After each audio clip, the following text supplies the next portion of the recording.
אהלן. בוקר טוב, מה העניינים? מה המצב? טוב לראות אותך. כמה הדירה שווה? אין לי מושג, בוא נבדוק. בוא.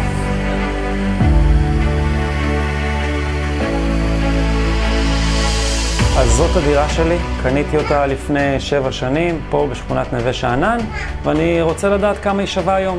שאלה טובה, אבל לפני שאני עונה עליה אני חייב לעשות כמה בדיקות. בתור התחלה נבדוק מה המצב הפיזי של הדירה, נבדוק שהיא תואמת את השרטוטים, שהכל תואם, ואז נבדוק את המצב הפיזי, התכנוני, המשפטי, זכויות בנייה, שלב שלב. אז איזה טיפ יש לך למשקיע כמוני בנדל"ן? טיפ מנצח. כלל זהב בנדל"ן. רגע לפני שאתה חותם על חוזה משפטי מחייב, תבדוק.